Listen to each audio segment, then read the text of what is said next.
बहुत ही बेहतरीन से गद्यांश की ओर। और जो आज का गद्यांश है ना, बहुत गजब गद्यांश है। देखो हमें ये गद्यांश ध्यान से पढ़ना है। और फिर यहाँ पे क्वेश्चन हमारे 1 से 7 है, और ये 1 से 7 जो क्वेश्चन पूछे गए हैं इनका सबसे बिल्कुल करेक्ट आंसर हमें ये गद्यांश पढ़कर ही चूज़ करना है। तो पहले मैं आपको ये पढ़ के बताऊंगी, ओके। फिर यहाँ पे इसका क्या मीन्स है वो मैं आपको अपने अर्थों में बताऊंगी। दिन भर हमारा प्राण गहरे से बहना चाहिए। यदि पेट के नीचे कंध स्थान से प्राण का बहना सुनिश्चित कर लिया जाए तो यह हमारे स्वास्थ्य के लिए बहुत अच्छा होता है। लेकिन अधिकतर हमारा प्राण छाती से शुरू करके छोटी सी यात्रा करके रह जाता है, उसका गहरे से बहना नहीं हो पाता। यदि हम दिन में जब भी याद आए तभी अपने प्राण को धीमा और गहरा भरना शुरू कर दें तो खुद को ऊर्जावान, प्राणवान, शक्तिवान और शांत स्वभाव का अनुभव करने लगेंगे। हमारे भीतर धैर्य और रचनात्मकता बढ़ने लगेगी, मन का तनाव समाप्त हो जाएगा, भय घबराहट से मुक्ति मिल जाएगी। साथ ही यह अभ्यास ध्यान की गहराइयों में ले जाने में भी सहायक होगा। क्या बात है। स्पेशली जो यहाँ पर है वो है हमारे स्वास्थ्य, हमारे प्राण वायु को लेकर। ये स्पेशली जो गद्यांश दिया है भैया वो है हमारे प्राण वायु से रिलेटेड। अब आप हमें बताइए भैया, जब हम स्वस्थ होंगे हमारे प्राण वायु जो है बिल्कुल एकदम बेस्ट और सही तरीके से यहाँ पे, ठीक है, हम सही तरीके से जो है सांस ले पाएंगे अच्छे से, तभी तो हम जीवित रह पाएंगे, तभी तो हम सीटेट की प्रिपरेशन करेंगे। अगर हम स्वस्थ नहीं होंगे, हमारे प्राण ही स्वस्थ सही तरीके से नहीं ले पाएंगे हम, तो बताओ क्या हम जीवित रह पाएंगे? नहीं ना। तो आज का जो सेशन है कि दिन भर हमारा प्राण गहरे से बहना, दिन भर देखो, दिन भर हम सांस लेते हैं तो किस माध्यम से? यदि पेट के नीचे कंध स्थान से प्राण का बहना सुनिश्चित कर लिया जाए तो यह हमारे स्वास्थ्य के लिए बहुत अच्छा होता है। पेट के नीचे कंध स्थान से प्राण का बहना, यानी कि जब हम सांस लेते हैं, अगर देखो हम बहुत ही फास्ट सांस लेते हैं इस तरह से, तो तब क्या होता है कि यानी हम जो है बीमार है, अस्वस्थ है। और तेज अगर हम सांस लेंगे गहरा जो है ऊपर से, तेज अगर हम सांस लेंगे ऊपर से, तो वह आपका सही तरीके से सांस लेना नहीं होगा और आपके यहाँ पे जो है आप स्वस्थ भी रहने के जो है निश्चय में नहीं है। इसका मीन्स है कि आप स्वस्थ यहाँ पे नहीं है। ओके, स्वस्थ व्यक्ति वह होता है जो दिन भर बिल्कुल आराम से सांस लेता है, बिल्कुल गहराई से बिल्कुल आराम से धीरे से सांस लेता है, वह आपका बिल्कुल स्वस्थ तरीके से होता है प्राण वायु का बहना धीरे धीरे। अगर हम तेज सांस लेते हैं तो उसका मतलब है हम बीमार हैं, हम अस्वस्थ हैं। क्लियर है? तो ये चीज़ यहाँ पे कही गई है। यदि हम दिन में जब भी याद आए, देखो जब भी हमें याद आए, मानो कि हमें घबराहट हो रही है या कुछ भी, या फिर हम तनाव में हैं, तो हमें क्या करना है? ध्यान से बैठना है। और जब हम गहरी सांस लेते हैं तो हमें ध्यान से बैठना है, बिल्कुल एकदम शांत तरीके से गहराई से हमें धीरे धीरे सांस लेना है। तो जो भी हमारे मन में यहाँ पे कुछ भी जो है विचलित अगर हमारा मन हो रहा है कुछ भी, तो हम बिल्कुल क्लियर यहाँ पे राइट हो जाएंगे, अच्छे हो जाएंगे, ठीक है। और शांत स्वभाव का अनुभव करने लगेंगे, हमारे भीतर धैर्य और रचनात्मकता बढ़ने लगेगी, मन का तनाव समाप्त हो जाएगा और भय जो घबराहट है उससे हमें मुक्ति मिलेगी। सिर्फ और सिर्फ आज का जो यहाँ पे गद्यांश स्पेशली वो है हमारे प्राणों से रिलेटेड, हमारे सांसों से। भैया सीटेट जुलाई का तभी तो दे पाएंगे जब प्राण हमारे स्वस्थ रहेंगे। अरे भाई, जब प्राण ही स्वस्थ नहीं रहेंगे तो क्या खाक हम सीटेट देंगे? ओके, क्लियर है? समझ आया ना? चलो फिर अब देखो एमसीक्यू कितने गजब वाले रहेंगे, एकदम बहुत मस्त तरीके से हम करने वाले हैं। फर्स्ट क्वेश्चन है, प्राण ब्लैंक से बहना चाहिए। प्राण कैसे बहना चाहिए? बहुत ही फास्ट गति से, मंद रूप, धीमी गति से, फिर गहराई से। देखो प्राण किससे बहना चाहिए? अभी मैंने बताया ना कि प्राण जो है कैसे बहना चाहिए। चलो मैं आपको एक नदी का एग्जाम्पल देती हूँ। मानो नदियाँ है, नदी क्या है भाई? नदी है। देखो अगर नदी यहाँ पर बिल्कुल क्या करेगी? तेज बहेगी, बहुत फास्ट बहेगी, है ना। तो क्या होगा यहाँ पर उसमें नदी अगर आपकी बहुत ही तेज़ बह रही है कि बहुत तेज़ बह रही है, तो कभी कभी ऐसा भी होता है कि भैया आसपास जो नदी के वो होता है ना, ढलान चीज़ ना, टूटने का डर रहता है, बाढ़ आने का डर रहता है बहुत सारी।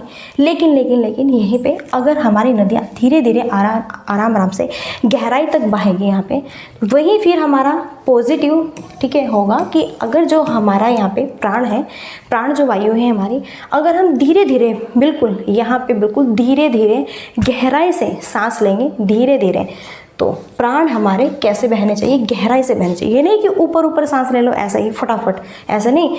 प्राण जो है हमें सांस कैसे लेना है, बिल्कुल आराम से गहराई से पेट से जाके पेट तक फेफड़ों तक गहराई से लेना है और फिर धीरे धीरे लेना है, ठीक है। तो ये होता है स्पेशली बेस्ट हमारा। सो यहाँ पे डी ऑप्शन क्या है, राइट है। आई होप समझ आ गया होगा। देखो सिंपली एग्जाम्पल्स के बेसिस हम समझाने की कोशिश करते हैं जिससे अच्छे से समझ आए। सेकंड क्वेश्चन है ऊर्जावान, शक्तिवान और शांत स्वभाव का बनने के लिए क्या। देखो अगर हम ऊर्जावान रहे, बढ़िया एकदम शक्तिवान, पावरफुल रहे, मोटिवेट रहे, एनर्जीफुल रहे, शांत स्वभाव के एक बहुत ही सरल संस्कारी व्यक्ति अगर हम रहे तो भैया हम कैसे रह सकते हैं। प्राणवायु का धीमा और नीचे तक बहना, प्राणवायु का गहराई और देर तक बहना, प्राणवायु का धीमा और गहराई से बहना, प्राणवायु का तेज और गहराई से बहना, ये ही ऊर्जावान, शक्तिवान और शांत स्वभाव का बनने के लिए मानो मानो मानो आपके पास क्या है, एक मोमबत्ती है, मोमबत्ती है। और मोमबत्ती भैया आपने क्या है, मोमबत्ती जलाई हुई है। हमारे मोमबत्ती जल रही, इधर से बहुत तेज हवा आ रही है। अगर तेज हवा आएगी तो मोमबत्ती की जो लो है यह है आपकी छिदर बिदर इधर उधर होगी कि नहीं होगी, बिल्कुल होगी। लेकिन लेकिन लेकिन हमने मोमबत्ती जलाई हुई है और बिल्कुल शांत माहौल है, प्रकृति शांत है, कोई हवा आपकी, ठीक है, तेज़ हवा का बहाव कुछ नहीं है। तो जो मोमबत्ती की लो है वो बिल्कुल धीरे धीरे गहराई से आराम से यहाँ पे आपकी जलेगी। ओके, इसी तरह यहाँ पर प्राणवायु का धीमा और गहराई से बहना। इसी तरह जब हम सांस लेते हैं तो बिल्कुल धीरे धीरे और गहराई तक, धीरे धीरे और बिल्कुल गहराई तक लेना है, वही बिल्कुल मोमबत्ती वाला एग्जाम्पल है। अगर आप बहुत ही फास्ट सांस लेंगे और ऊपर ऊपर ही सांस लेंगे तो वो आपके लिए बेस्ट नहीं है। ओके, क्लियर है। सो इसलिए सी ऑप्शन बेस्ट होगा। तभी आप स्वस्थ रहेंगे, एनर्जीफुल रहेंगे, पावरफुल रहेंगे, एकदम शांत स्वभाव, एकदम मस्त, ठीक है, रहेंगे। चलिए आगे देखो यहाँ पे थर्ड क्वेश्चन, यदि प्राणवायु व्यवस्थित रूप से बहता है तो क्या नहीं होगा। भय से मुक्ति मिलना, रचनात्मकता का विकास होना, घबराहट में वृद्धि होना, मन का तनाव दूर होना। यदि प्राणवायु व्यवस्थित रूप से बहता है तो क्या नहीं होगा। देखो अगर प्राणवायु व्यवस्थित रूप से बह रहा है तो क्या नहीं होना चाहिए।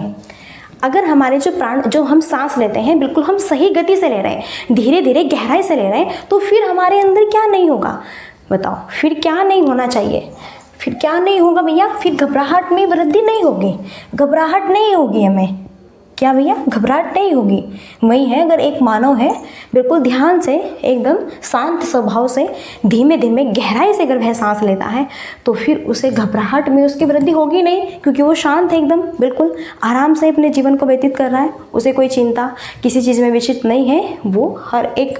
और यहाँ पर उसे सहन शक्ति भी उसकी पावरफुल होगी, बेस्ट यहाँ पे, और शांत स्वभाव का उसका मन बनेगा। और घबराहट जैसा कहते हैं ना, जैसे आपका बीपी हाई हो गया, ये सब वही चीज़ें होती है, तो ये आपकी नॉर्मल रहेगी। सबसे मेन है पहले हमें नॉर्मल रहना है। Okay, basically C option right. आगे स्क्रीन पर देखो नेक्स्ट क्वेश्चन है, क्वेश्चन बड़ा ही बेहतरीन मस्त क्वेश्चन है। प्राणवायु का गहराई और धीमी गति से बहना ब्लैंक किसमें सहायता करता है। देखो प्राणवायु का गहराई और धीमी गति से बहना किसमें सहायता करेगा, अभ्यास मुक्त होने में, ध्यान लगाने में, इच्छाएं पूर्ण करने में, व्यापार बढ़ाने में। तो प्राणवायु सांस जब हम गहराई और धीमी गति से बहाएंगे तो किसमें हेल्प करेगा। देखो अभ्यास मुक्त होने में नहीं, इच्छाएं पूर्ण करने में नहीं, व्यापार बढ़ाने में नहीं, बल्कि ध्यान लगाने में। अब देखो अगर आपको भी योग कर रहे हैं, आप कुछ अभ्यास कर रहे हैं, योग कर रहे हैं, प्राणायाम कर रहे हैं, कपालभाति कर रहे हैं और भी कुछ एक्सरसाइज कर रहे हैं, अगर आपका या फिर अगर आप पढ़ाई कर रहे हैं, अगर आपका मन पढ़ाई की तरफ न होगा, आपका मन योग की तरफ न होगा, आपका मन सूर्य जो यहाँ पे मॉर्निंग में करते हैं योग वाले, भाई भूल गए, ठीक है, कपालभाति है और हाँ सूर्य नमस्कार, ठीक है, अगर वो आपको करना है तो पहले पूर्ण अपना ध्यान उसमें लगाना होगा कि नहीं, तभी तो कर पाएंगे। कि ऐसे ध्यान कहीं और कर रहे हैं, सूर्य नमस्कार क्या बात है ना, नहीं, सही से नहीं होगा। तो प्राणवायु को गहराई और धीमी गति से बहना किसमें हेल्प करेगा। आप कुछ भी कर लो, अभ्यास करो, इच्छाएं करो, अपनी पूरी व्यापार बढ़ाओ, हर एक चीज़ में आपको भैया ध्यान ही लगाना पड़ेगा। इसलिए सबसे बेस्ट ऑप्शन है ध्यान लगाने में हेल्प करता है। नेक्स्ट, मानव जीवन में सर्वाधिक महत्वपूर्ण है योग, ध्यान, प्राणवायु अभ्यास। तो मानव जीवन में सबसे ज़्यादा इम्पोर्टेंस क्या है? देखो, क्या हमारे लिए योग, ध्यान, प्राणवायु। अब आप फंसने वाले, क्यों? क्योंकि सारे ही ऑप्शन बेसिकली बहुत ही गजब के हैं। अब देखो, कहा है मानव जीवन में सबसे इम्पोर्टेंट क्या है हमारे लिए, तो भैया मानव जीवन में सबसे ज़्यादा इम्पोर्टेंट है हमारे लिए क्या? प्राणवायु। अब देखो, अगर हमारी प्राणवायु सही नहीं है तो क्या हम योग कर पाएंगे? बताओ, क्या हम ध्यान लगा पाएंगे? क्या हम अभ्यास कर पाएंगे? सबसे मेन यहाँ पे क्या होगा, जब तक हमारी प्राणवायु राइट नहीं होगी, ओके, प्राणवायु स्वस्थ तरीके से नहीं यहाँ पे बहेगी, स्वस्थ तरीके से हम सांस नहीं ले पाएंगे, तब तक हम योग कैसे कर पाएंगे? हम किसी चीज़ में ध्यान कैसे लगाएंगे? हम जो पढ़ रहे हैं उसका अभ्यास कैसे कर पाएंगे? इसलिए सबसे मेनली जो फोकस होगा वो किस पे होगा? हमारा प्राणवायु पे होगा। किस पे होगा? हमारे प्राणवायु पे होगा। इसलिए बेस्ट यहाँ पे मानव जीवन में सबसे इम्पोर्टेंट क्या है? वो है प्राणवायु। ओके, इसलिए सी ऑप्शन क्या है? बेस्ट है भाई, प्राण। भाई सांस है तभी तो योग कर रहे हैं। अरे सांस ही नहीं होगी तो कैसे क्या खा योग करेंगे? पड़े रहेंगे आँख नीचे। ठीक है, चलो हो गया ना क्वेश्चन, आगे बढ़ो। नेक्स्ट देखो, विशेषण शब्द है धैर्य, मन, शांत और घबराहट। तो विशेषण कैसा शब्द है? देखो, विशेषण शब्द होता है जो संज्ञा और सर्वनाम की विशेषता बताता है, उसे हम क्या कहते हैं? विशेषण शब्द कहते हैं। सिंपली डेफिनेशन समझ आए, बिल्कुल घबराना नहीं, आगे बढ़ते हैं। विशेषण शब्द क्या है? धैर्य, मन, शांत, घबराहट। देखो, अगर हम धैर्य की बात करें, मन की बात करें, घबराहट की बात करें, ये तीनों के तीनों शब्द क्या है? संज्ञा के शब्द हैं। और वो भी कौन सी संज्ञा है इसमें भाई? भाववाचक संज्ञा है। कौन सी संज्ञा है इसमें? भाववाचक संज्ञा है। ओके, लेकिन जो शांत है, यानी कि कह सकते हैं हम शांत बच्चा, राम शांत बच्चा है, तो शांत क्या है? ये हमारा विशेषण है। क्या है? विशेषण है। और बच्चा क्या है? यहाँ पे विशेष्य हो जाएगा। क्लियर है? कोई डाउट्स नहीं ना? तो शांत इसमें क्या है? विशेषण शब्द है। इसलिए हमें यही बताया था कि विशेषण शब्द कौन सा है, इसमें शांत यहाँ पे जो है हमारा विशेषण शब्द है। फाइनली हमारा आंसर हमें मिल गया। बेसिकली क्लियर हुआ, आगे बढ़े। जब समझ आ जाता है ना, फिर टाइम वेस्ट नहीं करेंगे। जब समझ आ गया तो टाइम वेस्ट क्यों करें भाई, है ना? चलो, सुनिश्चित में उपसर्ग और मूल शब्द है। सुनिश्चित प्लस है, से प्लस निश्चित, सु प्लस निश्चित, सुनि प्लस चित। क्या बात है? सुनिश्चित में उपसर्ग और मूल शब्द आप सब यहाँ पे जानते होंगे। उपसर्ग पहले थोड़ी डेफिनेशन देख लो। उपसर्ग वह होता है वह जो शब्द के पहले लगाए जाते हैं। पहले यानी कि आदि लगते हैं, वही क्या है? हमारे उपसर्ग है। जैसे यहाँ पे एक शब्द है सुनिश्चित, सुनिश्चित, तो भैया सुनिश्चित यहाँ पे शब्द है, इसमें जो हमारा सु है और इसमें भाई क्या हो जाएगा? पहले हम इसका इस माध्यम से ऐसे क्या करेंगे? विच्छेद करेंगे। ओके, तो इसमें सु क्या है? हमारा उपसर्ग है। और भैया जो निश्चित है ये हमारा क्या है? मूल शब्द है। तो हमें बस उपसर्ग और मूल शब्द बताना था। सो भैया यहाँ पे सुनिश्चित में उपसर्ग है सु और मूल शब्द है निश्चित। तो अब देखो किस में है? ये नहीं होगा। नो नो नो, हाँ, C option is the best answer. Okay, इसलिए यहाँ पे बहुत सिंपल सा क्वेश्चन है, बहुत बेसिक सा क्वेश्चन है भाई, ये तो आना चाहिए। तो सुनिश्चित में उपसर्ग और मूल शब्द, तो इसमें सुनिश्चित में सु हमारा क्या है? उपसर्ग है, और निश्चित क्या है? इसमें मूल शब्द है। क्लियर है? कोई डाउट्स होना नहीं चाहिए। बाकी हमारे व्याकरण की दृष्टि से सारे ऑप्शन क्या है? रॉन्ग है। Okay, clear? चलो, सो फाइनली यहाँ पे हमारे गद्यांश के एमसीक्यू जो है फिनिश हुए। और बिल्कुल एक बार फिर से वेलकम है आप सबका आपके अपने यूट्यूब चैनल एग्जामिनेशन हब पर। और बेहतरीन से अब जो है हम करेंगे हिंदी पेडागोगी के एमसीक्यू। ओके, क्योंकि भैया जहाँ पे 50 नंबर के हमारे लिए गद्यांश और पद्यांश इंपॉर्टेंट है, वहीं पे 50 नंबर हमारे लिए पेडागोगी भी इम्पोर्टेंट है। तो बिल्कुल बढ़ते हैं हम अपने पेडागोगी के एमसीक्यू की तरफ। और देखो स्क्रीन पर क्वेश्चन है, इनको भी हम बड़े ही ज़बरदस्त तरीके से करने वाले हैं। ठीक है, क्वेश्चन देखो, शिक्षार्थियों के लिए भाषा शिक्षण अधिगम के लिए कौन सा कक्षाई संसाधन नहीं है? कक्षा पुस्तकालय है, पठन कोना है, कक्षाई प्रक्रिया है, शब्द दीवार है। तो देखो भाषा शिक्षण अधिगम के लिए कौन सा कक्षाई संसाधन नहीं है? जो नहीं है वो बताना है। सबसे पहले समझिए कक्षाई संसाधन ये क्या बला है। एक्चुअल में आपने देखा होगा फर्स्ट देखो 1 to 5 के लिए, फिर 6 to 8 में, है ना। स्पेशली जो क्लासेस होती हैं, जैसा ये रूम है, क्लासेस है, ऐसे ये रूम है। और आपने देखा होगा रूम में जो है यहाँ पे इधर देखा होगा आपने जो है काउंटिंग, गिनती जिसे हम बोलते हैं, वो लिखी रहती है। फिर इधर साइड में देखो ABCD का चार्ट रहता है। इधर देखो, इधर उनके अंगों के नाम लिखे रहते हैं हिंदी इंग्लिश में। इधर यहाँ पे जो है फलों के नाम लिखे रहते हैं, सब्जियों के नाम लिखे रहते हैं, है ना। ये जो सामग्री है ये तो होती है कक्षाई संसाधन। और जैसे कि और जैसे आपका क्या है, ब्लैक बोर्ड है वो, ओके, ठीक है, श्यामपट है आपका, और जो है डस्टर है, चौक वगैरह है, ठीक है। तो ये सभी क्या है, कक्षाई संसाधनित होते हैं। तो कौन सा नहीं है। अब देखो कक्षा पुस्तकालय बिल्कुल होता है, कक्षा पुस्तकालय जहाँ पे बैठ के आपको टीचर्स लोग पढ़ाते हैं और आपको होमवर्क देते हैं या फिर स्कूल वर्क देते हैं, तो वहीं पे आप आते हैं लाइन में। पठन कोना, पढ़ने का कोना, ओके। आपकी जो क्लासेस होती है, शब्द दीवार, यही जैसे मैंने बताया दीवारों पर जो है चार्ट्स बने रहते हैं और आप धीरे धीरे उनको देखते हैं और पढ़ते हैं। तो क्लियर है, कोई डाउट्स नहीं होना चाहिए। तो यही हमारे कक्षाई संसाधन होते हैं। कौन सा नहीं है, वो है कक्षाई जो प्रक्रिया है। भाई जो कक्षाई प्रक्रिया है वो इस पे डिपेंड करती है कि भाई आपके जो टीचर्स होते हैं वो कौन कौन सी एक्टिव करते हैं अपने दिन भर में, है ना, कैसे आते हैं जाते हैं, फिर क्या करते हैं क्या नहीं करते हैं, वो उसमें रहता है। लेकिन यहाँ पे कक्षाई संसाधन कौन सा नहीं है, ये हमारा कक्षाई प्रक्रियाएँ नहीं हो जाएगा। इसलिए सी ऑप्शन क्या है, बेस्ट है। क्लियर, चलो आगे देखो। नेक्स्ट, निम्नलिखित कथनों को पढ़िए तथा सही विकल्प का चयन करें। अभिकथन और तर्क है। अभिकथन, भाषा अध्यापक द्वारा व्यक्तिपरक अधिगम की योजना तैयार की जानी चाहिए। नई भाषाओं के अधिगम से शिक्षार्थियों में विविधता होती है। तो यहाँ पे ऑप्शन है ए सही है परंतु आर गलत है। ए आर दोनों करेक्ट है लेकिन आर ए की सही व्याख्या नहीं कर रहा है। ए गलत है लेकिन आर सही है। ए आर दोनों सही है तथा आर ए की सही व्याख्या करता है।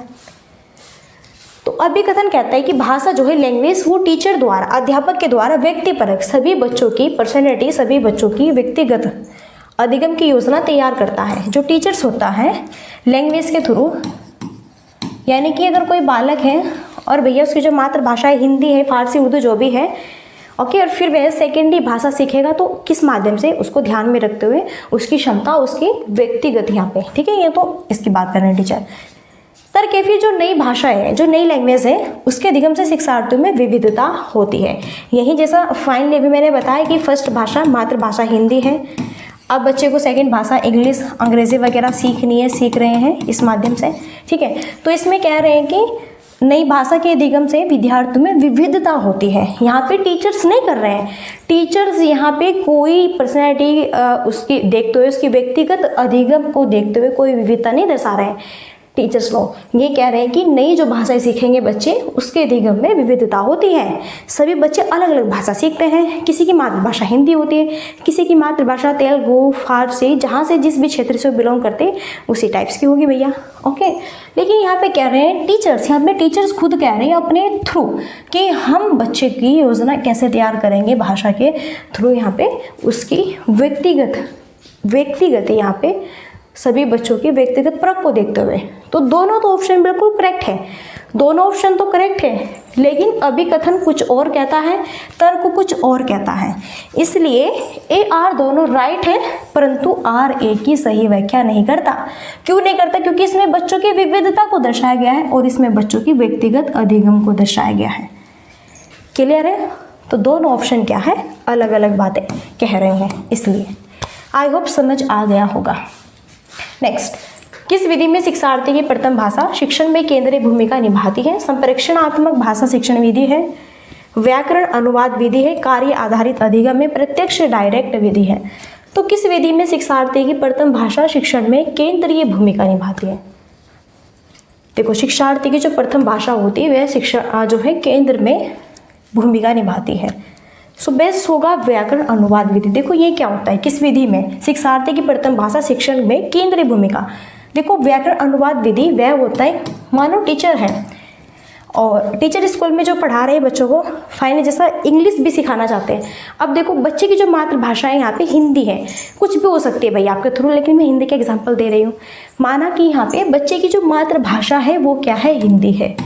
बच्चे की मातृभाषा क्या है, हिंदी है, लेकिन हमें बच्चे को अंग्रेजी भी सिखा रही है। फिर हम उसे अंग्रेजी कैसे सिखाएंगे भैया, उसकी मातृभाषा तो हिंदी है, अंग्रेजी सीखने में उसे थोड़ा दिक्कत तो होगी। तो हम क्या करेंगे, जैसे मैंने कहा this is a pen, teacher है, टीचर ने कहा this is a pen, teacher ने कहा दिस इज़ अ पेन, फिर मैं उसे हिंदी में बताऊंगी यह एक क्या है, पेन है, यह एक क्या है, पेन है।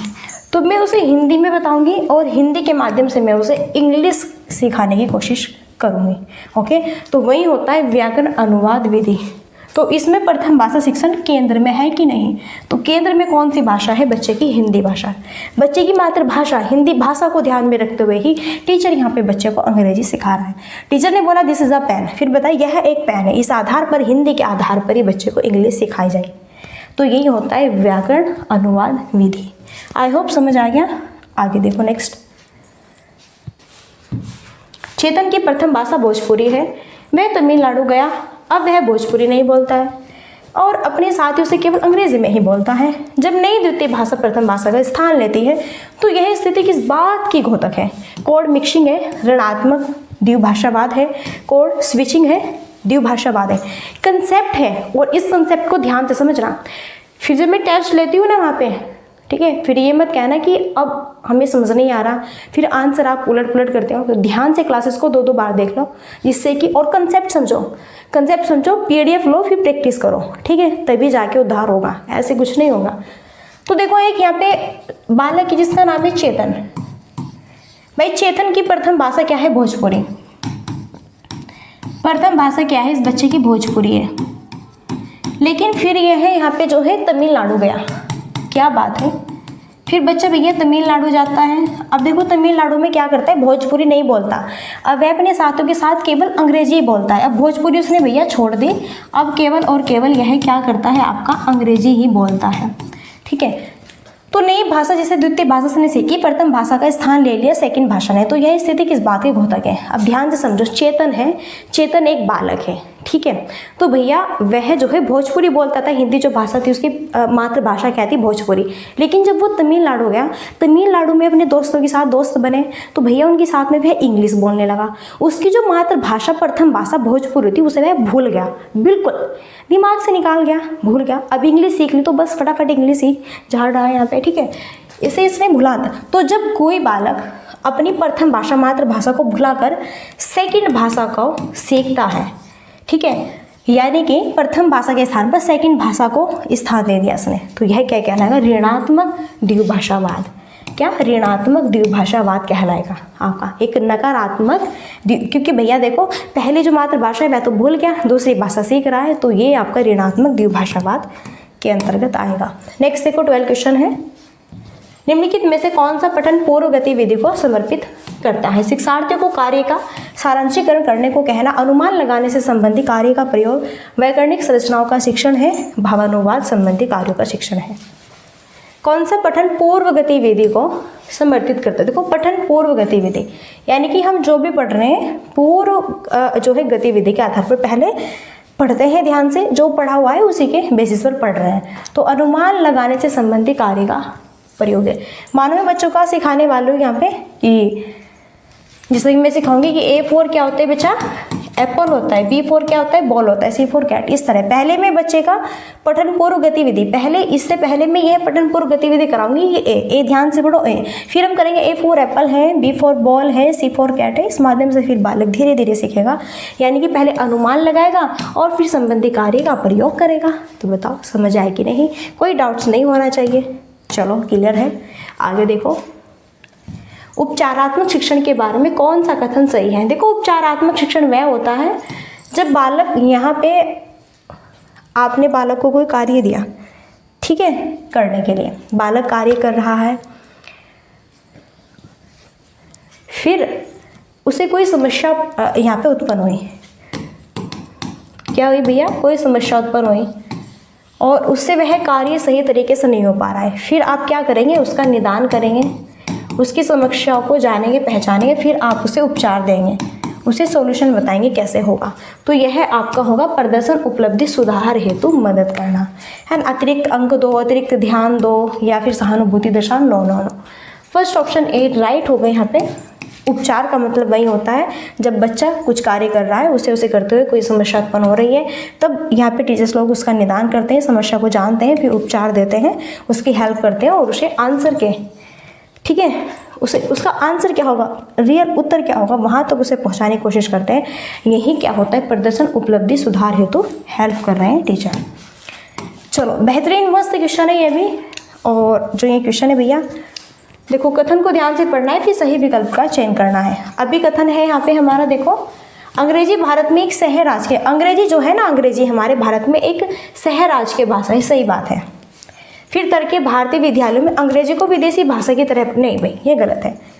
देखो भारतीय जो विद्यालय होते हैं, भारतीय विद्यालय में अंग्रेजी को विदेशी भाषा की तरह नहीं पढ़ाते, बल्कि एक कौशल सीखने के आधार पर हम इसे पढ़ाते हैं। तो ये हम कोई विदेशी भाषा समझकर नहीं पढ़ाते अपने स्कूलों में।